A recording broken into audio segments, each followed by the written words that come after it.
Buenos días para todos y para todas. Muchas gracias por haberme invitado a este diplomado de herramientas para la gestión territorial en los ITCRs. Mi nombre es Nubia Valverde, soy ingeniera sanitaria y he sido invitada para hablarles a cada uno y una de ustedes sobre el ordenamiento hídrico, las políticas públicas y la sostenibilidad de los asentamientos humanos en el marco de este proyecto que viene desarrollando PNUD, la ARN y la Universidad Nacional de Colombia. Los contenidos que vamos a desarrollar para poder adentrarnos en este mar de información están relacionados con el ordenamiento hídrico y su contexto en el cambio global, las relaciones de inequidad en el ordenamiento hídrico y las políticas de servicios públicos domiciliarios. Este primer contexto del ordenamiento hídrico con el cambio global nos invita a partir de la siguiente frase de Naciones Unidas: el agua es crítica para el desarrollo sostenible, incluyendo la integridad del medio ambiente, el alivio de la pobreza, y es indispensable para la salud y el bienestar de los humanos. Es decir, el agua se convierte en un elemento articulador esencial para la subsistencia de nosotros como seres humanos y también para los ecosistemas, los cuales nos brindan una serie de servicios ambientales. También el agua se ha indicado como ese elemento que puede ayudar a disminuir esas condiciones de pobreza, sobre todo porque tener acceso al agua brinda condiciones de calidad y por ende de salud cuando se manejan las aguas hervidas o aguas residuales domésticas. También es importante entender que en este proceso de la pandemia el agua jugó un papel muy importante en cuanto a las condiciones de saneamiento, sobre todo porque buscó prevenir esa expansión de la enfermedad a través de prácticas tan sencillas como el lavado de manos, y por eso las políticas que se promovieron en su momento o las acciones que se promovieron en su momento por parte de los prestadores de garantizar durante 24 horas al día, durante todo este tiempo, el acceso al agua para poder ayudar a combatir la expansión de este virus. La imagen que vemos ahí corresponde a la ciénaga de Corrales del municipio de Nechí en el marco del PONCA. Esta imagen es muy diciente porque esta ciénaga es uno de los elementos más importantes que da a lo largo de la cuenca del río Nechí, porque allí es donde inicia la vida de dos especies muy emblemáticas en nuestro territorio, que son el bocachigos y el bagre. Entonces, son un elemento esencial para la producción, el nacimiento de esas especies, para la sostenibilidad económica e hídrica de esta región del Bajo Cauca antioqueño. Entonces, es mirar cómo ese elemento agua, así esté dentro de un lago, tiene tal importancia dentro de un territorio tan vasto como es esta zona de nuestro país. En ese orden de ideas, también es necesario mirar que ese contexto global que nosotros tenemos frente a la accesibilidad del agua también se ve afectado por unos eventos macro o mayores, entre ellos el cambio climático y la variabilidad climática. Eso quiere decir que en este momento nuestros territorios están sufriendo una serie de condiciones que digamos que en primera medida nos rebasan, pero que empezamos a entender que han sucedido por una serie de fenómenos antrópicos y otros naturales. Las dos imágenes que ustedes ven allí, una corresponde a un país del polo sur de nuestro continente, que es Chile, donde el proceso de sequía se ha hecho más evidente. Chile tiene la condición de ser un país que no produce tanta agua y tiene concesionada gran parte de sus reservas y monopolizadas, y eso hace muy difícil que los usos del agua, sobre todo en la parte agrícola, se vean muy disminuidas. La otra foto corresponde a nuestro territorio en la zona Caribe, donde las inundaciones se han hecho más frecuentes y atentan en el momento a que podamos quedar bajo esas fuentes de agua, o bajo el mar, o bajo el río Magdalena, ¿cierto? Entonces, allí es cuando comenzamos a ver cómo esos fenómenos, en nuestro caso de variabilidad climática o en el resto del continente de cambio climático, comienzan a tener afectaciones en nuestro entorno. Y eso es debido a que el cambio climático se habla de una temperatura global.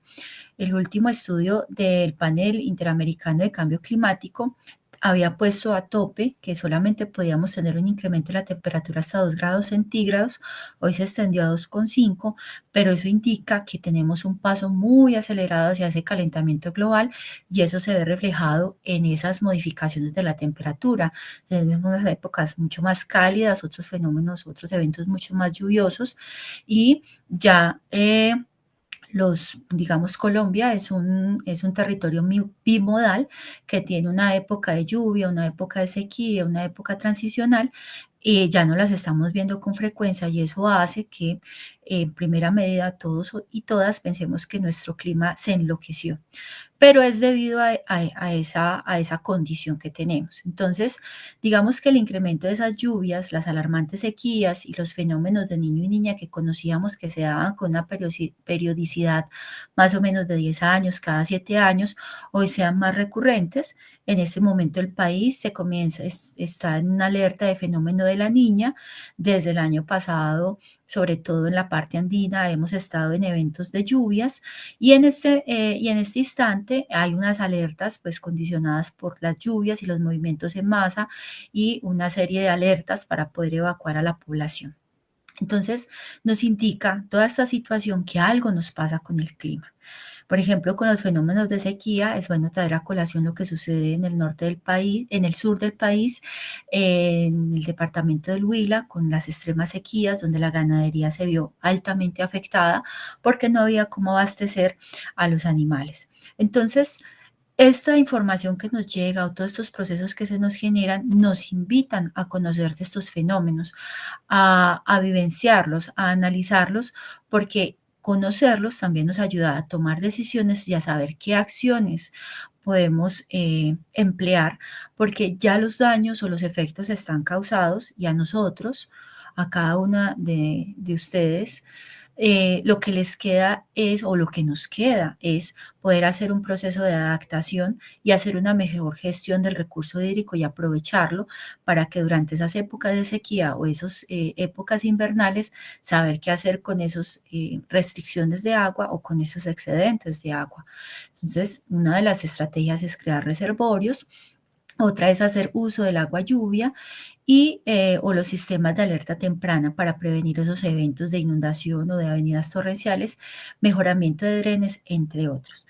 Entonces, esto es una invitación y comentarles que algo nos sucede con el clima y que esas afectaciones las vamos a vivenciar con más recurrencia, pero que nosotros también está poder tomar acciones que permitan mitigar y adaptarnos a esos fenómenos de cambio climático y mirarle o sacarle el lado positivo. En ese orden de ideas, si bien entendemos que nuestro sistema es bimodal, ¿cierto? Que tenemos que saber cómo gestionar el agua para nuestros territorios, yo requiero hacerme una serie de preguntas para poder gestionar ese acceso al agua. Una de ellas es principalmente saber en qué lugar de la geografía me encuentro, si estoy en el altiplano, si estoy en los llanos, en una zona desértica, en el Chocó biogeográfico, por ejemplo, en la cordillera central, porque Colombia es un territorio que se mueve por pisos térmicos y dentro de una misma área puedo tener diferentes pisos térmicos y la accesibilidad del agua es distinta. Otro factor que me incide es, yo necesito saber si soy urbano o rural. No es lo mismo ser urbano porque se tienen toda una serie de condiciones y dotaciones, vías de acceso, materiales, en contraste, cuando soy zona rural, tengo unas diferencias en cuanto a los tiempos, a la ubicación del territorio, a la accesibilidad de materiales, ¿cierto? Que hacen que me indiquen, bueno, qué tengo a la mano cerca. Tengo tubos, tengo el agua de una fuente superficial, de donde me toca traerla y ahí es donde viene la otra condición. ¿Qué fuentes alternativas tengo a disposición? Ríos, lagos, quebradas, que son fuentes superficiales, pozos, aljibes, que sería la fuente subterránea pluvial, llueve mucho, estoy en una zona desértica o estoy en una zona de páramo, entonces puedo utilizar los puntos de rocío para condensar el agua y tenerla de manera atmosférica. Los siguientes son lo relacionado con los usos del agua. Los usos del agua me indican es para qué voy a utilizar esa agua. ¿La voy a utilizar para consumirla? como consumo humano, la voy a utilizar para un desarrollo pecuario, porque tengo 2 vacas, 10 vacas, pollitos, tengo 100 pollitos, o voy a sembrar arroz, que sería lo agrícola, o café, o voy a tener maíz, o si voy a desarrollar una parte industrial o voy a hacer minería. En total, es necesario saber para qué vamos a utilizar el agua. Y finalmente, con qué tecnologías o recursos cuento. Y para ello debo preguntarme desde dónde la voy a traer el agua. Eso se me conecta con las fuentes. ¿Cómo la voy a traer? Con la aplicación de las alternativas. Si voy a utilizar un tubo, si voy a utilizar, por ejemplo, guadua, si voy a tener elementos en fibra de vidrio, ¿cierto? O si las voy a construir en mampostería en concreto y hasta dónde la voy a traer. Entonces eso también nos ayuda a pensar territorialmente cómo voy a hacer para transportar del punto A al punto B el agua y a través de qué medios. La imagen que ustedes ven del territorio colombiano es una gráfica sacada del Estudio Nacional del Agua que nos indica el índice de aridez, es decir, dónde hay excedentes de agua y dónde no. El tono más azul oscuro es donde nos indica dónde hay altos excedentes del agua, que es casi en 70% de la geografía nacional, ¿cierto? En la zona de la Orinoquía, de la Amazonía, en la parte pacífica y algo de la parte central hacia el Bajo Cauca, y tenemos una zona que ya cambian los colores verdes a rojos, que es donde se asienta la mayor cantidad de población sobre la zona de la cordillera central y oriental, donde ya vemos que los excedentes se van reduciendo, y en la parte norte, hacia la Guajira, los excedentes son muy mínimos, pero es debido a las altas temperaturas. Entonces, eso también nos muestra qué tenemos en condiciones. Claro está que esta escala es muy macro y nos indican dónde está. Cuando vamos a la realidad del territorio, a nuestro ámbito local, vemos que o tenemos o no tenemos agua. Esto es un mapa general y por eso es importante hacernos estas preguntas de qué requiero para gestionar el agua y centrarme dentro de mi territorio. En ese orden de ideas, es importante siempre, siempre saber para qué la voy a utilizar. ¿Por qué?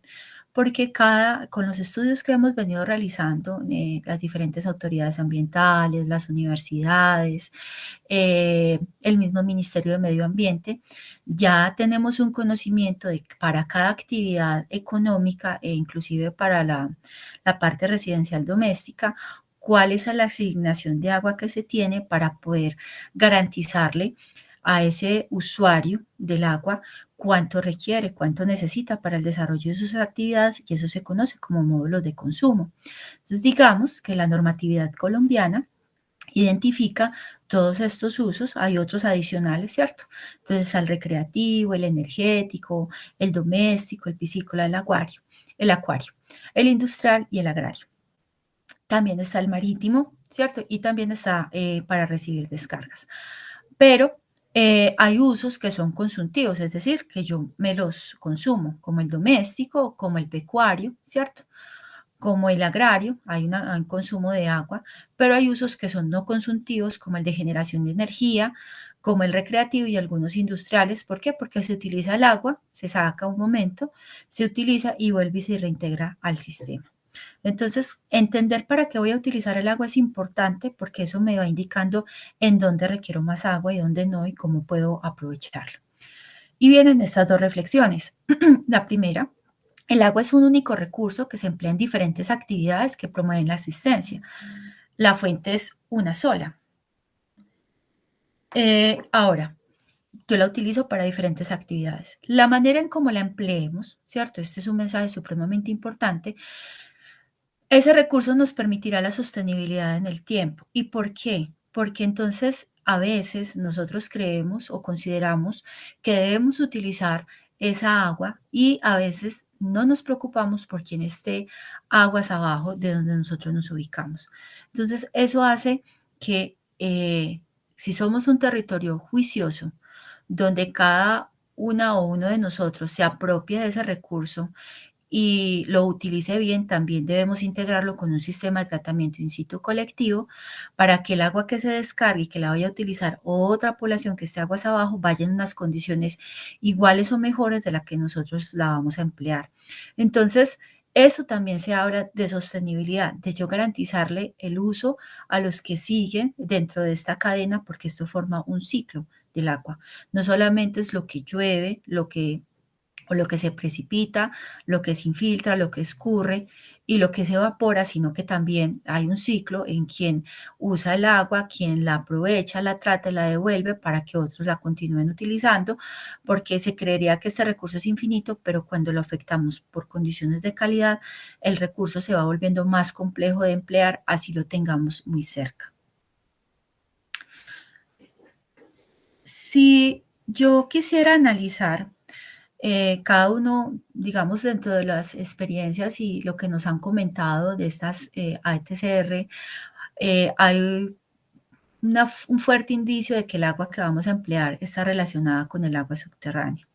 Entonces es importante para cada uno de y una de nosotras entender que el agua subterránea en nuestro país tiene un alto uso, pero ese uso no lo conocemos o no conocemos las cantidades porque es muy complejo poder detectar o saber el agua que escurre por debajo de nuestro territorio, porque son áreas mayores y digamos que poderlo leer o poder entender cuánta cantidad tenemos se va volviendo complejo y muy asociado con la ocupación de ese territorio. Sin embargo, dentro de la información que se ha logrado consignar, sobre todo en los estudios nacionales del agua y en el BID, se encuentra que el agua subterránea, usualmente en nuestro país, es obtenida a través de aljibes y de pozos, representando un 80%.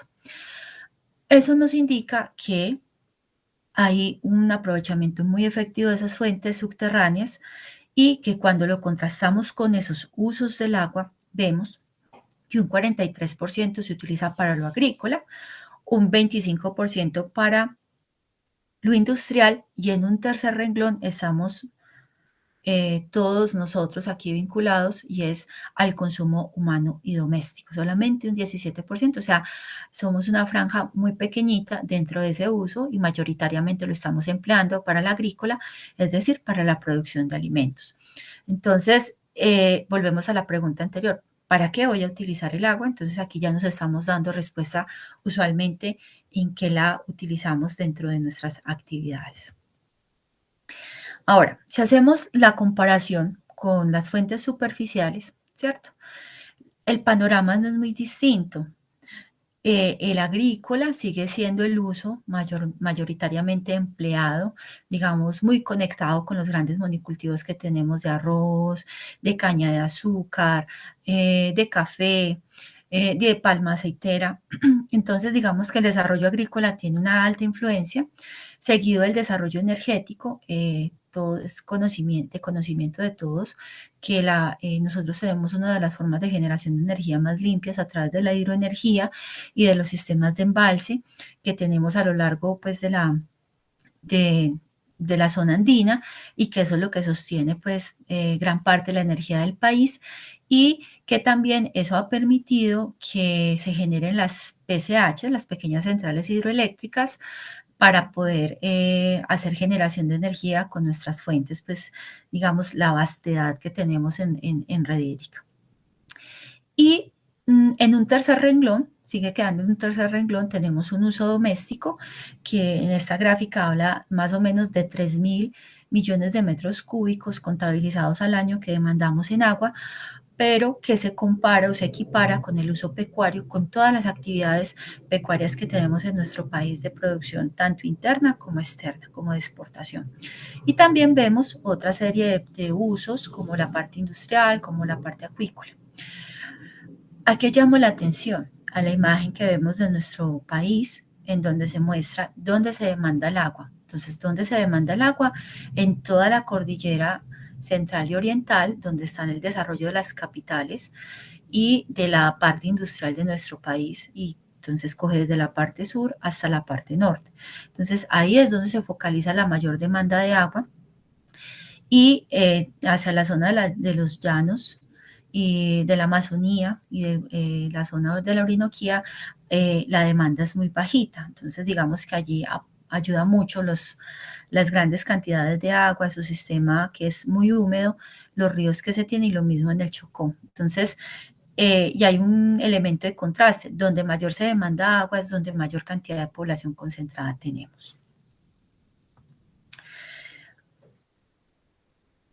Después de esta información, de saber en dónde está el agua, en dónde nos ubicamos, cuáles son las fortalezas hídricas, nos preocupamos ahora sí por algo esencial e importante y es saber desde dónde vienen cuáles vamos a utilizar como técnicas de abastecimiento, qué elementos o qué materiales o mediante qué diseños voy a transportar el agua. Entonces aquí hay una comparación entre lo urbano y lo rural. Entonces, digamos que entre el urbano hay una serie de tecnificación de todos esos procesos, ¿cierto? Y que al ser tener mayor población concentrada, es quien más debería de cuidar el recurso hídrico e implementar una serie de estrategias para tratar el agua. Digamos que aquí tenemos una imagen de todo el sistema funcional de empresas públicas de Medellín en la capital de Antioquia y vemos cómo tienen la capacidad de darle cobertura a 4 millones de habitantes y de implementar todo un sistema de tratamiento. En ese sentido, vemos que van tecnificando los procesos. Por ejemplo, vemos las jarritas se denotan ahí con una persona vestida de blanca. Eso es un test de jarras para poder adicionar un reactivo químico que se llama coagulante para limpiar el agua. Pero ese tipo de elementos o de técnicas dependen de la cantidad de usuarios que se tengan para abastecer dentro del servicio. Las otras imágenes son de un contexto más rural y dependen también la presencia de su infraestructura de la cantidad de personas a las cuales se sirvan de ese recurso. Entonces, vemos un acueducto comunitario de 4.000 usuarios, como es el acueducto El Roble, o vemos un acueducto de pozo subterráneo en Carepa, en un área veredal que atiende 200 usuarios, o vemos este acueducto con una captación muy artesanal que atiende unos 50 usuarios conectada con una manguera. Entonces, dependiendo de la ubicación donde estemos, en las montañas, en zonas planas donde podamos extraer agua subterránea o áreas más tecnificadas, entonces nuestras técnicas de abastecimiento varían al igual que los materiales, y entonces eso también nos da opción de mirar en nuestros territorios qué tecnologías se nos van a aplicar, cómo se transporta el agua, qué elementos se requieren y conocerlos también nos ayuda a tener ese compromiso para proteger y conservar esos elementos que nos van a mejorar y facilitar la calidad de vida dentro de esas técnicas de abastecimiento. Bueno, algo muy importante y es que hemos hablado de cómo es nuestra relación en una escala macro con el agua, los fenómenos de cambio climático, cómo extraer el agua, cómo transportarla, para qué usos, pero yo también me debo preguntar sobre esas relaciones con el agua y esos cuidados. Y hay una pregunta, ¿el agua debe tener el acceso es desequilibrado? Yo me debo preguntar si en todo el país todos tenemos la misma accesibilidad al agua y si es diferente, ¿por qué? ¿Cierto? Entonces, lo primero es traer esta frase que está extraída del análisis que hace la Asociación Mundial del Agua frente a lo que significa la gestión integral de los recursos hídricos, porque es un proceso que pretende desarrollar y gestionar de forma coordinada los recursos agua, tierra y otras actividades conexas, tratando de generar el mayor bienestar social y económico de una manera equitativa y sin comprometer el nivel de sostenibilidad ecosistémica. Entonces recuerden, en la anterior diapositiva hablábamos de equilibrada y aquí en esta frase de la Asociación Mundial del Agua hablan de equitativo. Realmente no podemos pensar en un primer momento en equitativo porque a todos no se nos podría asignar 50 litros de agua o 10 litros de agua o 1 litro de agua, de acuerdo a nuestras necesidades. El agua debe distribuirse de forma equilibrada y por eso es importante los usos y un tema que yo les había mencionado en 2 o 3 diapositivas anteriores y es las dotaciones. Hay unos estudios ya muy avanzados en cuanto a lo que tiene que ver con las dotaciones para poder garantizarle a todos ese acceso equilibrado del agua y además garantizar esa sostenibilidad ecosistémica, porque podemos estar pensando en ese acceso equilibrado al agua, pero si no conservamos o protegemos esos ecosistemas, pues realmente no se está haciendo nada. ¿Por qué? Porque en los ecosistemas es donde nace o surge o brotan las diferentes fuentes de agua y son quienes nos ayudan a conservar a través de sus bosques, a través de su geografía o de la topografía del territorio, ayudan a conservar todas esas fuentes de agua. Entonces, transformar esos ecosistemas, eh, generar o ocasionar esas pérdidas de especies de fauna y flora, también coadyuvan a disminuir o a perder esas fuentes de agua que requerimos. Esta imagen es muy diciente en el sentido de que todos y todas somos generadores o somos gestores del recurso hídrico. Eh, Usualmente siempre se ha pensado o se tiene dentro del imaginario que a las mujeres les toca ese proceso de transportar el recurso hídrico, pero cuando hablamos de ser gestores del agua es un compromiso de todos y todas. ¿Por qué? Porque cada uno somos hacemos parte de ese engranaje y permitimos esa funcionalidad. Las imágenes que les traigo en esta presentación es la forma en cómo diferentes grupos en diferentes partes del mundo gestionan el agua, sobre todo en unos ambientes muy rurales, y para qué la utilizan. Y la relación tan bonita que se manifiesta de ir hasta un punto, de cargarla, de transportarla, de que alcance para esas necesidades y también el relacionamiento que hay en el compartir esa actividad. Por ejemplo, la imagen que tenemos de Bolivia que se vuelve tener acceso al agua de una manera, digamos, un poco más tecnificada, pero es una labor donde comparten las mujeres el lavado de la ropa, por ejemplo. Entonces, o en el caso de las niñas de la India que van a recoger el agua para transportar para sus actividades, entonces una actividad comunitaria. Entonces, al ser gestores del agua, empleamos nuestra inteligencia y herramientas. Las herramientas puede ser el bidón que se tiene o las canastas que hay sobre el burrito, ¿cierto? O las mismas o estas canastas para lavar, entonces las herramientas para poder obtener el líquido y desarrollar nuestras actividades. Nuestra mayor fortaleza, ¿cuál es? El trabajo en equipo, la comunidad. Sin eso es muy complejo que cualquier desarrollo para la gestión del recurso hídrico se logre. Y gestión del recurso hídrico hay que entenderse más allá de un sistema de abastecimiento, es también la calidad del agua, promover la calidad del agua, promover las fuentes y las reservas, hacer un control de esos eventos de inundación, de movimientos en masa, de deforestación. Eso es una gestión integral del agua y no solamente pensarlo en un único recurso, sino que pensarlo de manera integral y para ello se requiere ese trabajo en equipo que deriva en la comunidad.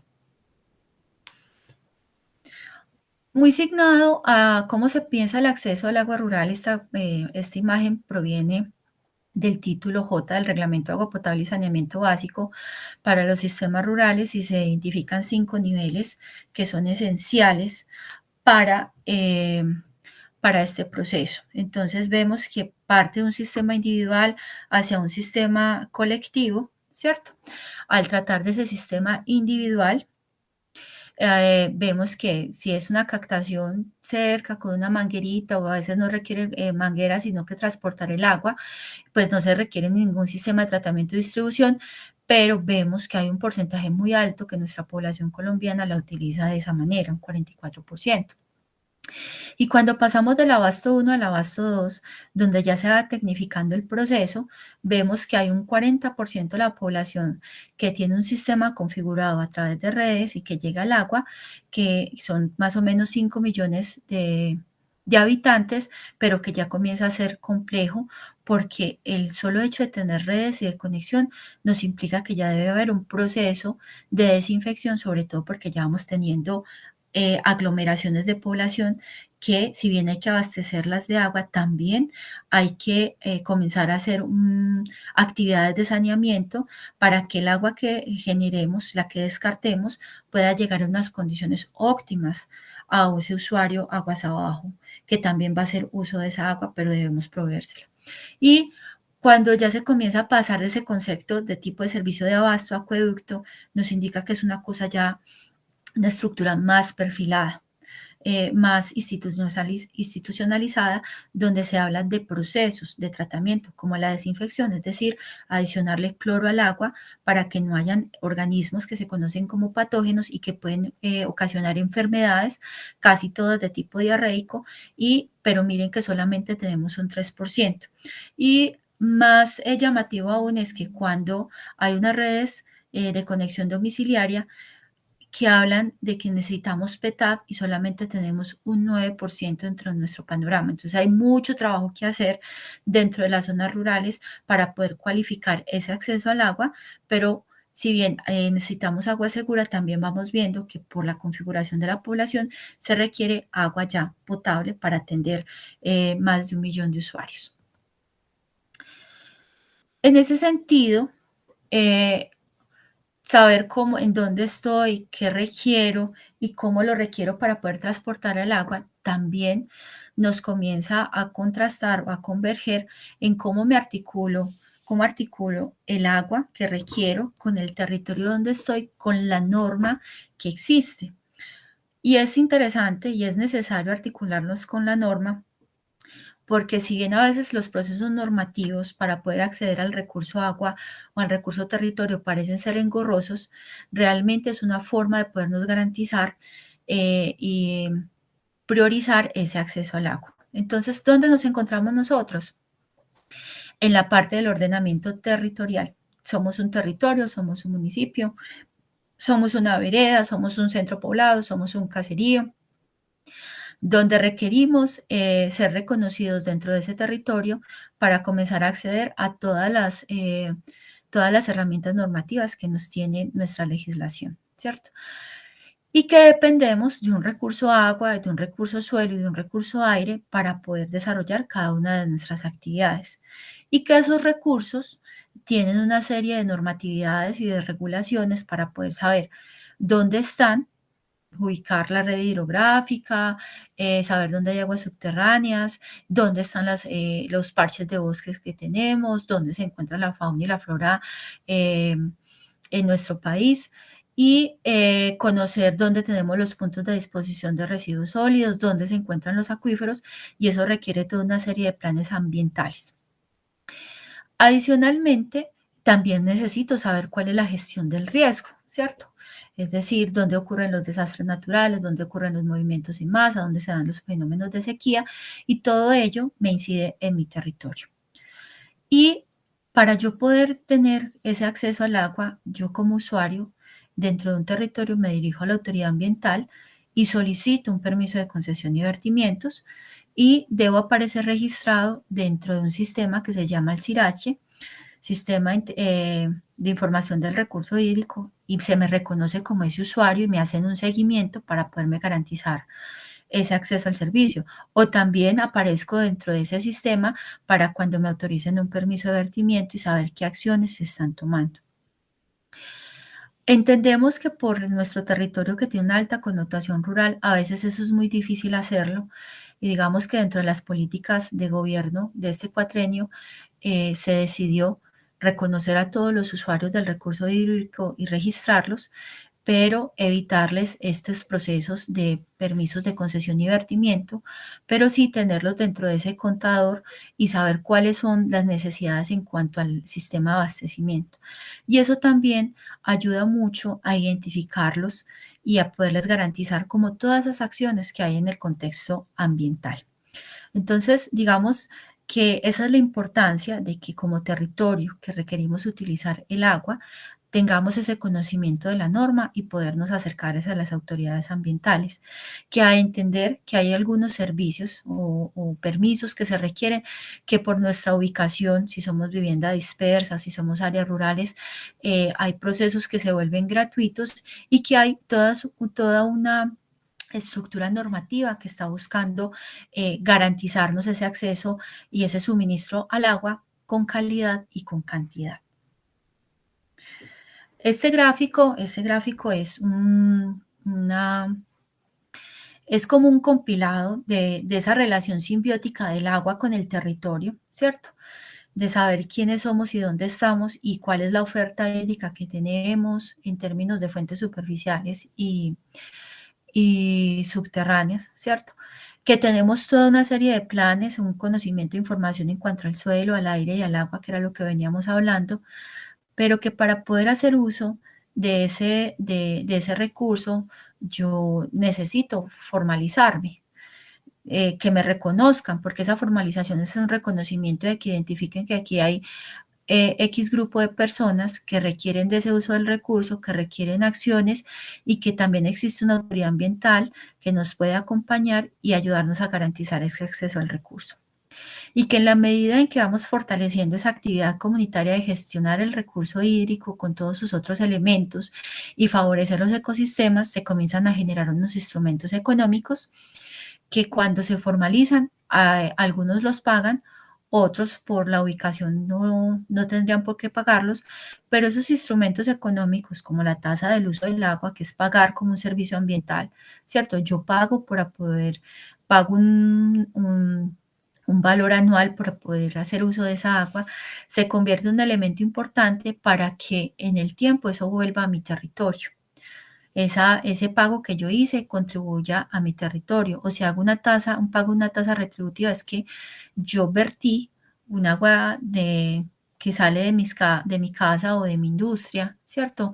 De tipo doméstico o no doméstico, que tiene un sistema de tratamiento, pero yo pagué por esta contaminación y ese dinero, ¿cierto? O por esa agua con unas condiciones que yo eh, sané, yo pago por hacer uso de esa descarga, pero ese dinero vuelve y se reincorpora a mi territorio. Entonces, digamos que ahí ese proceso de normalización ayuda mucho a que esos recursos vuelvan a mi terreno, vuelvan a mi terruño, para poder cerrar ese ciclo del agua que ya viene haciendo un ciclo más comunitario, ¿cierto?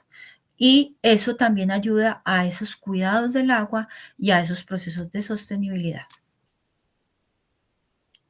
Es así cuando yo les decía que gestionar el recurso hídrico va más allá de capturar el agua, de transportarla, de brindar un acceso, sino que implica otros elementos, ¿cierto?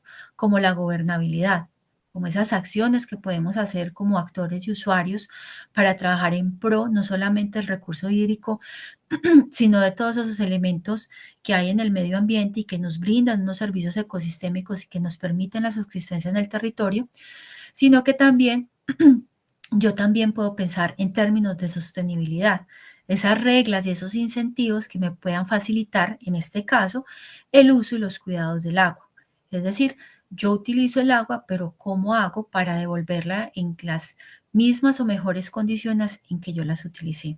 Y es ahí cuando aparecen los procesos de gestión del agua que permiten hacerla más eficiente. Por ejemplo, hacer los planes de uso y eficiente del agua, saber para qué la voy a utilizar, emplear dentro de nuestras viviendas dispositivos como las unidades sanitarios, lavamanos, lavaplatos, que ahorren agua o hacer recolección de agua lluvia.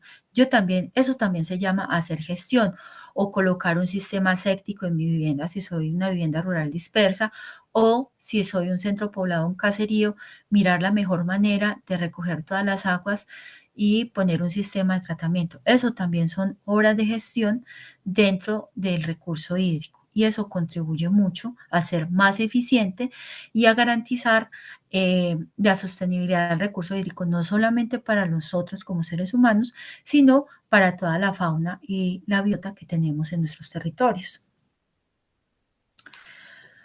Esos elementos de gestión que nosotros tenemos, ¿cierto? O sea, haciendo el brinco y ampliando pues dentro de ese círculo de gobernabilidad, de sostenibilidad y de gestión, nos permiten, una, poder tener un acceso al agua mediante una dotación, es decir, lo que yo realmente requiero.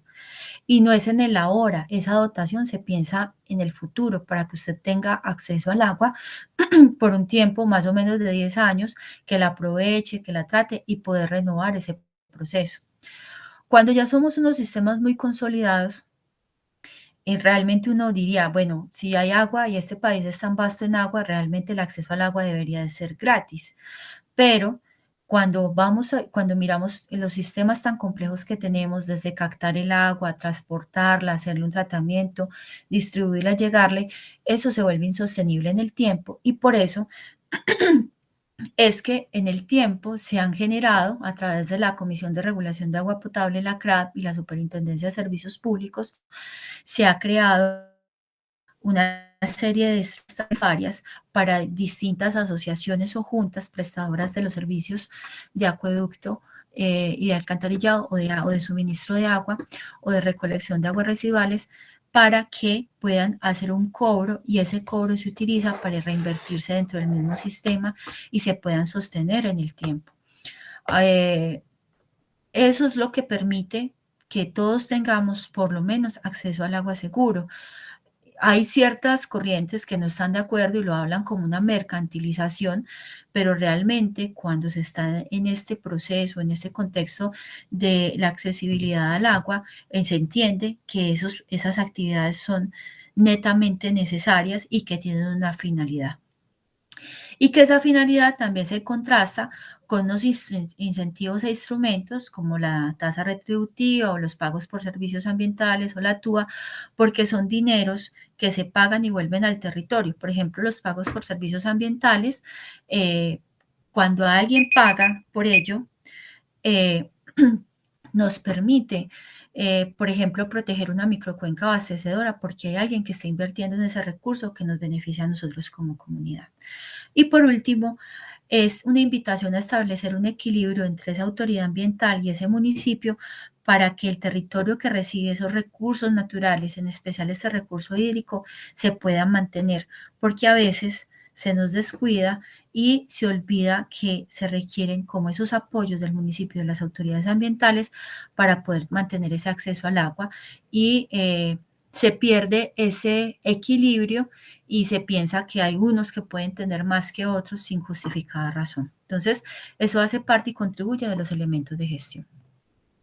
Ahora, ¿todo ello a qué va? Aquí hay una serie de políticas que se han manifestado desde el Ministerio de Vivienda y Desarrollo Territorial a través de su viceministerio de Agua Potable y Saneamiento, en donde se ha cambiado el chip. Digamos que la ley 142 está planteada en un contexto muy urbano y se permite la creación de diferentes empresas, pero cuando vamos hacia el contexto rural está muy descuidada esa parte.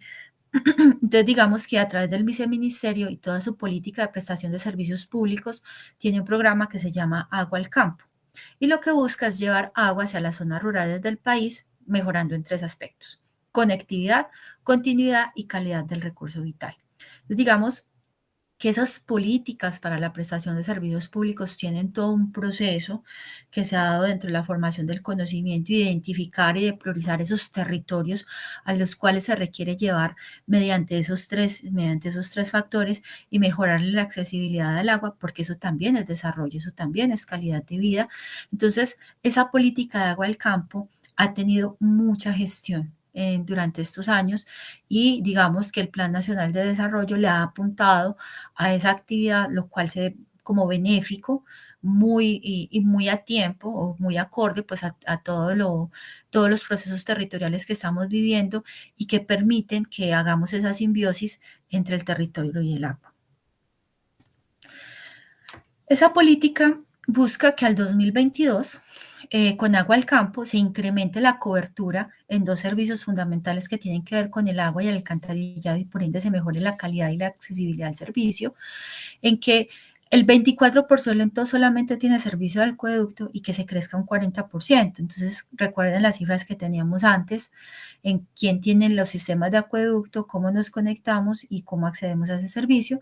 Y en alcantarillado, que es un poco más precario, crecer de ese 10 al 22, asumiendo que hay retos, porque una cosa es conectar y sacar las aguas residuales y otra es darle tratamiento, ¿cierto?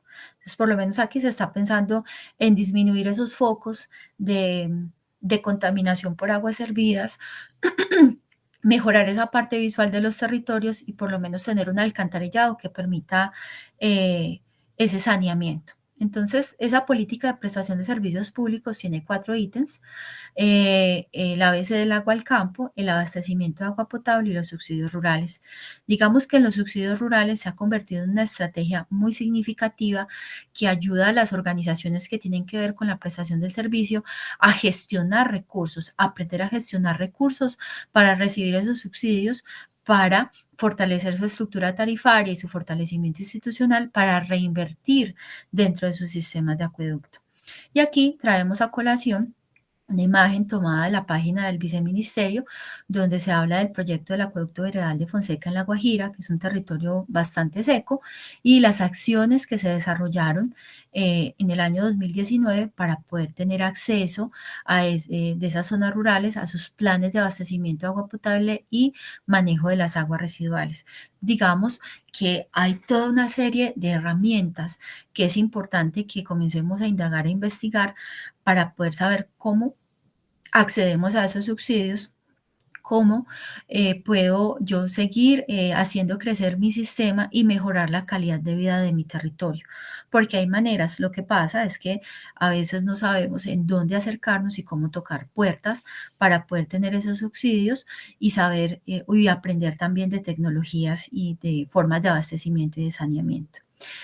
Eh, bueno, hasta aquí llega como esa ambientación dentro de los temáticos tocados para el día de hoy, de nuestra presentación, de toda la información que hay conexa con la gestión integral del recurso hídrico, recordando que gestionar el recurso va más allá de capturar el agua, transportarla y distribuir el recurso, sino que también hay que pensar en la sostenibilidad, en cómo protejo los bosques para que se mantenga el líquido vital, en cómo instalo sistemas de saneamiento para que lo que yo derive de mi casa, que ya está contaminado, reciba un tratamiento y pueda continuar con su ciclo social de brindar agua hacia otras comunidades y que eso también ayude a mantener los ecosistemas de los cuales yo también me proveo y no afecte las otras actividades agroeconómicas que yo tengo en mi territorio.